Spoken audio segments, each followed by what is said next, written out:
மாநில லாரி உரிமையாளர் சம்மேளனத்தின் குமாரசுவாமி நம்மோடு தொடர்பில் இருக்கார். அவரிடம் பேசலாம். வணக்கம் ஐயா. வணக்கம். தற்போது பெட்ரோல் டீசல் விலை உயர்வு குறித்து நீங்க அறிஞ்சிருப்பீங்க. இது குறித்து உங்களுடைய கருத்து என்ன? பெட்ரோல் டீசல் ஒவ்வொரு 3 மாசத்துக்கு ஒருக்காவும் பிரைஸ் பிக்சிங் ஆயில் கம்பெனிஸ் மட்டும் தான் பிக்ஸ் பண்ணுது அப்படின்னு சொல்லி கவர்மெண்ட் இதுல நாங்க தலையிடுறது இல்லைன்னு சொல்லி முழுக்க ஏமாத்து வேலை தான் பண்ணிட்டு இருக்கிறாங்க.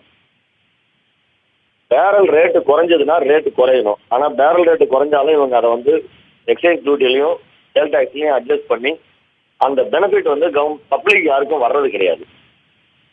அதே சமயத்துல இப்போ வேட் டாக்ஸ் சுமாரா 7% ஏற்றி இருக்கிறாங்க. நாடு இருக்கிற நிலைமையில, தொழில் இருக்கிற நிலைமையில இந்த மாதிரி டீசல் ரேட் ஏற்றிட்டு இருந்தா விலைவாசி கண்டிப்பா உயரும். அது இதனோட மொத்த சுமையும் பொதுமக்கள் தலையில தான் இறங்கும். சரிங்களா? ஹலோ, தொடர்ந்து பேசுங்க சார்.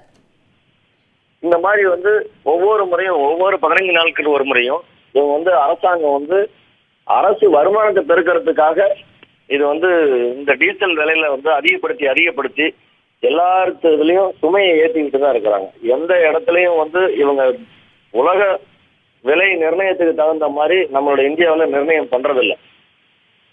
அரசு வரும்படியை பெருக்கிறதுக்காக எந்த இடத்துல கை வச்சா எடுத்த உடனே வரும் அப்படின்னா டீசல்ல தான் கை வச்ச உடனே அந்த அரசுக்கு வரும்படி எச்சாகும். அதை நோக்கத்துல வச்சுட்டு தான் இவங்க, ஏன்னா இதுல கேட்கறதுக்கு ஆட்களே இல்லை. ஒவ்வொரு முறையும் 1 ரூபாய் 2 ரூபாய் ஏற்றும் போது அதுக்கான ஒரு பெரிய அளவுல போராட்டம் எங்களால பண்ண முடியல. நாங்க இன்னைக்கு தொழில் நஷ்டிக்கிட்டே இருக்கிற சூழ்நிலையில எங்களால இதை எதிர்த்து, அரசை எதிர்த்து எங்களால போராட்டம் செய்ய முடியல அப்படிங்கிறது தான் உண்மை, நிதர்சனமான உண்மை. ஆனா இது ஆல் இண்டியா லெவல்ல நாங்க ஆல் இண்டியா மோட்டார் டிரான்ஸ்போர்ட் காங்கிரஸுக்கு இதை எடுத்துட்டு போயிருக்கிறோம். அங்கிருந்து விரைவில் எங்களுக்கு ஒரு நல்ல முடிவு வரும். அதே சமயத்துல வருகிற 10-11ஆம் தேதி சவுத் இந்தியா மோட்டார் டிரான்ஸ்போர்ட்டோட கூட்டம் சென்னையில நடக்குது. அங்க இந்த டீசல் விலையேற்றத்திற்கு ஒரு நல்ல முடிவுக்காக நாங்க எதிர்பார்க்கிறோம். எங்களுடைய கூட்டத்தில், அந்த சவுத் இந்தியா மோட்டார் டிரான்ஸ்போர்ட் கூட்டத்துல இது ஒரு முக்கிய விஷயமா நாங்க பேச போறோம். அங்க இதுக்கான முக்கிய அறிவிப்பும் வெளியிடலாம்னு இருக்குதுங்க.